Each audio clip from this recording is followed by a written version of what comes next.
لبیک یا رسول اللہ، لبیک یا رسول اللہ۔ حضرت عمر رضی اللہ تعالیٰ عنہ کا دربار لگا ہے۔ ایک شخص کو پکڑ کر لوگ لے آتے ہیں کہ اس شخص نے ہمارے باپ کو قتل کر دیا۔ حضرت عمر رضی اللہ تعالیٰ عنہ نے پوچھا کیا ماجرا ہے بھائی؟ اس نے کہا جی واقعی میں ان کے باپ کا قاتل ہوں، لیکن میں نے قصداً قتل نہیں کیا۔ ہوا یہ کہ میں ایک مسافر ہوں، جا رہا تھا، راستے کے اندر سبز چراگاہ تھی، میرا اونٹ بھوکا تھا، اس چراگاہ میں داخل ہو گیا۔ اس کے بوڑھے باپ نے پتھر اٹھایا اور میرے اونٹ کو مارا، اس کی آنکھ نکل گئی۔ مجھے بڑا غصہ آیا، میں نے وہی پتھر اٹھا کر اس کے باپ کو دے مارا، لیکن وہ ایسے ٹکانے پہ لگا کہ اس کا باپ فوراً فوت ہو گیا۔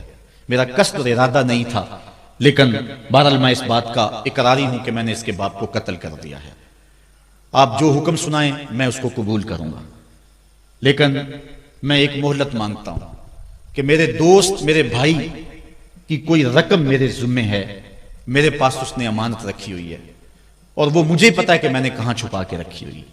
اگر آپ فیصلہ کر دیتے اور میری گردن کاٹ دی جاتی ہے تو وہ امانت جو میں نے رکھی ہوئی ہے سنبھال کر کے، میرے علاوہ کوئی جانتا بھی نہیں ہے، تو وہ اس تک کون پہنچائے گا؟ اگر آپ مجھے 3 دن کی مہلت دے دیں تو میں جا کر کے اس کی امانت اس کو واپس کر کے پھر واپس آؤں گا، پھر یہ پھندا پھانسی کا میں اپنے گلے میں ڈلوانے کے لیے تیار ہوں گا۔ حضرت عمر رضی اللہ تعالیٰ عنہ نے فرمایا کہ کوئی شخص تیری ضمانت دے دے تو ہم تجھے چھٹی دینے کے لیے تیار ہیں۔ اس نے دائیں بائیں دیکھا، پورے مدینے میں اس کا کوئی شناسہ ہی نہیں تھا، واقف ہی نہیں تھا، ایک اجنبی شخص تھا۔ حضرت ابو ذر غفاری کھڑے ہو گئے، کہا حضرت عمر میں اس کی ضمانت دیتا ہوں۔ ضمانت دے دی گئی، وہ چلا گیا۔ تیسرے دن وعدے کا جو وقت تھا، لوگ جمع ہو گئے، دربار لگ گئے، ابھی تک آنے والا نہیں آیا۔ لوگوں نے کہا ابو ذر تو نے غلطی کی ہے، ایک اجنبی کی ضمانت دی اور ابھی تک وہ نہیں آیا، اور میاں صاحب فرماتے ہیں ایک بار جو پھائیں اڑ جاندے اور پھر کدی نہ پھنس دینے۔ ظاہر ہے وہ چلا گیا، واپس تو نہیں پلٹ کے آئے گا، اسے پتا ہے کہ آگے سیدھی سیدھی میری موت ہے، تو تم نے یہ کیا غلطی کی؟ خیر آپ نے فرمایا کہ اگر وہ نہ آیا تو یہ پھانسی کا پھندا میرے گلے میں ڈال لینا، لیکن بہرحال میں نے اس کی ضمانت دی ہے۔ کچھ عرصہ بیتا کہ دور سے گرد و غبار اڑتا ہوا دکھائی دیا۔ جب صورت واضح ہوئی تو وہی شخص تھا۔ حضرت عمر فاروق رضی اللہ تعالیٰ عنہ کے دربار میں کھڑا ہو کہنے لگا حضرت کسی وجہ سے تاخیر سے پہنچا ہوں، معذرت چاہتا ہوں، اب جو حکم ہے پورا کیجیے۔ حضرت عمر رضی اللہ تعالیٰ عنہ اس کے پھانسی کے احکامات جاری کر چکے تھے۔ آپ نے فرمایا کہ ابو ذر یہ بتا کہ تو نے اس کی ضمانت کیسے دی جب تو اسے جانتا نہیں تھا؟ تو سنو حضرت ابو ذر غفاری نے کیا کہا۔ کہا ایک اجنبی میرے محمد کے مدینے میں پناہ مانگ رہا تھا اور اس نے چاروں سمت دیکھا اور کوئی شخص نہیں تھا جو اس کو امان دیتا اور اس کی ضمانت دیتا، تو میں نے اس لیے ضمانت دے دی کہ نہ بھی آیا تو اپنی جان چلی جائے گی، کل کو یہ تو نہیں کہے گا کہ محمد کے مدینے میں کسی نے ضمانت مانگی تھی، پورے شہر میں کوئی ضمانت دینے والا نہیں تھا۔ اس کو کہا کہ انہوں نے تو ضمانت دے دی، میاں اب تو بتا کہ تو چلا گیا تھا، تجھے جانتا کوئی نہیں تھا، نہ پلٹ کے آتا تو تجھے کوئی پوچھنے والا نہیں تھا، تو تو نے یہ دوبارہ موت کے منہ میں کیوں اپنا سر رکھا ہے؟ تو اس نے کہا کہ میں نے کہا کہ ایک اجنبی کی ضمانت ایسے شخص نے دی ہے جو مجھے جانتا بھی نہیں ہے، اور اگر میں نہ گیا تو لوگ قیامت تک اجنبیوں پر بھروسہ نہیں کریں گے کہ اجنبی یوں سلوک کیا کرتے ہیں۔ تو حضرت عمر رضی اللہ تعالیٰ عنہ اس کے پھانسی کے احکام جاری کیے، تو جن کے باپ کو قتل کیا تھا وہ بیٹے کھڑے ہو گئے، کہنے لگے تاریخ کی کالک ہم اپنے منہ پہ ملیں گے، ہم بھی اپنے باپ کے قاتل کو معاف کر دیتے ہیں۔ یہ ہماری تاریخ ہے، یہ ہماری کہانی ہے، لیکن آج ہم کس جگہ پہ کھڑے ہیں اور کیا ہماری صورتحال ہے؟ نہ ہمارا کردار رہا اور نہ ہمارا کوئی تشخص رہا۔ آج ہم نے اپنا تشخص بھی مٹا کے رکھ دیا، اپنے طرز زندگی بھی بدل دیا، نہ ہماری باطن کی وہ روشنی رہی، نہ ظاہری وہ صورتیں رہی کہ ہم پہچانے جائیں کہ حضور کے غلام ہیں، بلکہ آج بھانت بھانت کی بولیاں بول رہے ہیں۔ اقبال نے کیا کہا تھا؟ اپنی ملت پر قیاس اقوام مغرب سے نہ کر، خاص ہے ترکیب میں تجھے قوم رسول ہاشمی۔ بلکہ آج فیشن کے طور پہ یہ کہا جاتا ہے جی آج کل دین پہ چلنا بڑا مشکل ہے، یہ آپ بھی سنتے ہوں گے، لوگ کہتے ہیں جی آج کل دین پہ چلنا بڑا مشکل ہے۔ یہ کون کہہ رہا ہے؟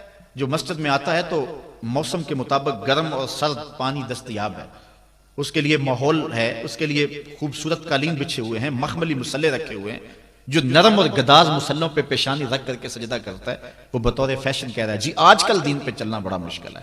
میں اس کے جواب میں کہا کرتا ہوں میاں تیرے لیے مشکل ہے یا کربلا والے حسین کے لیے مشکل تھا؟ انہوں نے تو نہیں کہا کہ دین پہ چلنا مشکل ہے. تیرے لیے مشکل ہے دین پہ چلنا یا حضرت بلال حبشی کے لیے مشکل تھا جنہوں نے تپتی ہوئی ریت پہ سجدے کیے، گلے میں رسا ڈال کر کے گھسیٹا گیا اور انہیں پاؤں میں زنجیریں ڈال کر کے مکے میں کھینچا گیا، ہاتھوں اور پاؤں میں میخیں ٹھونک دی گئی، چکی پسوائی گئی، لیکن بلال ہیں کہ آگے مسکرا رہے ہیں. کسی نے گزرتے ہوئے کہا بلال عجیب تماشا ہے، عجیب کہانی ہے کہ وہ تمہیں مار رہے ہیں اور تم آگے سے مسکرا رہے ہو. تو سنو حضرت بلال نے کیا جواب دیا.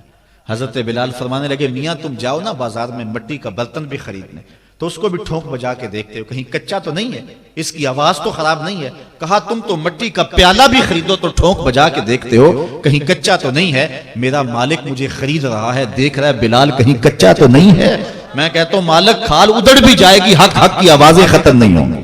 زخم پہ زخم کھا کے جی خون جگر کے گھونٹ پی، آہ نہ کر لبوں کو سی یہ عشق ہے دل لگی نہیں. تو یہ ایک دین گریزی ہے، یہ عمل گریزی ہے. جی آج کل بڑا مشکل ہے. پہلی بات ہے مشکل ہو بھی تو ہمارے پاس کوئی دوسرا آپشن موجود نہیں ہے.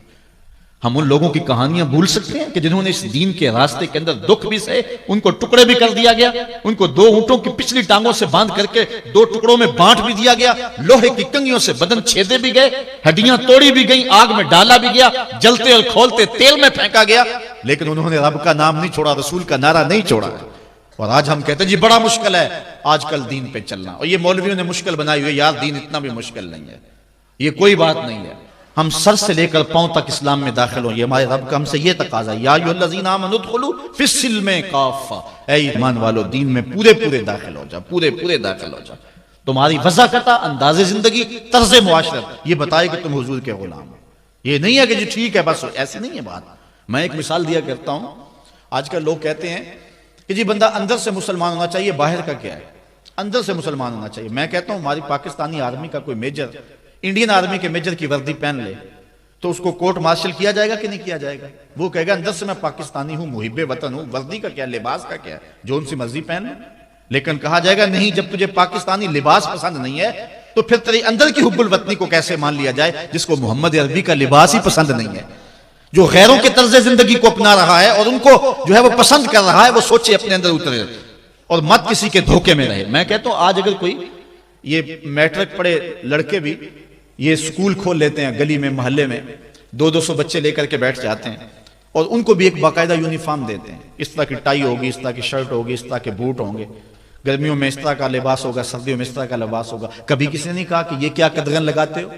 جس طرح کا بچہ لباس پہننا چاہے اس کو آزادی ہونی چاہیے. یہ کیا تم نے ایک خاص لباس متعین کر دیا؟ کہتے جی ان کا نظام ہے نا، ایک سکول ہے اور یونیفارم ہے اس کا. یار ایک پرائمری سکول کا بھی یونیفارم ہوتا ہے، تو کیا محمد عربی کے دین کا کوئی یونیفارم نہیں ہے؟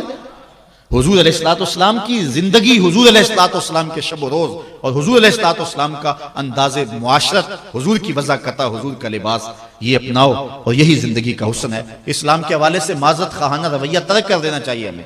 اور آج ہمارے جو ہے وہ محراب و منبر کے جو وارثین ہیں انہوں نے بھی مسالت کر لی ہوئی ہے. جو کوئی بات نہیں ہے، اسلام صرف زبان سے اسلام کہہ دینے کا نام نہیں ہے. چمی گوئم مسلمانم بلرزم کہ دانم مشکلاتے لا الہ. جب میں کہتا ہوں میں مسلمان ہوں تو کانپ جاتا ہوں، اس لیے کہ لا الہ الا اللہ کے تقاضوں کو سمجھتا ہوں. جب بیعت عقبہ ثانیہ ہوئی ہے تو حضرت اسد بن زرارہ کھڑے ہو گئے. جب صحابہ حضور سے بیعت کرنے لگے اور 70 تعداد تھی ان کی، تو حضرت اسد بن زرارہ خزرجی کھڑے ہو گئے اور ان کو کہا کہ اے انصار، ان سے بیعت کرنے سے قبل سوچ لو، یوں ہی بے توجہی میں ہاتھ نہ بڑھا دینا، بے خبری میں یوں ہی ایسے ہی ہاتھ نہ بڑھا دینا، پہلے سوچ لو. بیعت کرنے کا مقصد یہ ہے تمہیں جو ہے وہ وقت کے جبر کے ساتھ پورے عرب کے ساتھ ٹکر لینا ہوگی. جو بھی کفر کے نظام کا حصہ ہے تم اس کے ساتھ ٹکراؤ کرنا ہوگا، اور حتیٰ کہ تمہاری کھال بھی ادھیڑ دی جائے گی، سخت تلواروں سے تمہارے کلیجے چبائے جائیں گے. اگر تم اس کے لیے تیار ہو تو پھر آؤ بیعت کرو. یہ نہیں ہے کہ بس تم کہہ لو کہ ہم مسلمان اور بس کافی ہے. نہیں، چمی گوئے مسلمانم بلرزم کہ دانم مشکلاتے لا الہ. آج ہمیں اس سمت بھی آنے کی ضرورت ہے، اس انداز سے دیکھنے کی ضرورت ہے کہ ہم سر سے لے کر پاؤں تک اسلام کے سانچے میں آئے. ہماری اصلاح کے حوالے سے ایک اہم پوائنٹ جس پر میں آپ کی توجہ دلانا چاہتا ہوں وہ یہ ہے کہ فرائض و واجبات کو ترجیحی بنیادوں پہ رکھیں. آج بطور مسلم ہمارا جو رویہ ہو چکا ہے، ہم مستحبات اور مباحات کے پیچھے پڑے ہوئے ہیں اور اس کے مقابلے میں جو سنن، فرائض اور واجبات ہیں ان کی پرواہ چھوڑ چکے ہوئے ہیں. دین میں کتنے امور ہیں جو صرف مباح کی حد تک ہیں، کر لو تو ٹھیک، نہ کرو تو پھر بھی ٹھیک، اور کتنے امور ایسے ہیں کہ جو صرف استحباب کے زمرے میں آتے ہیں۔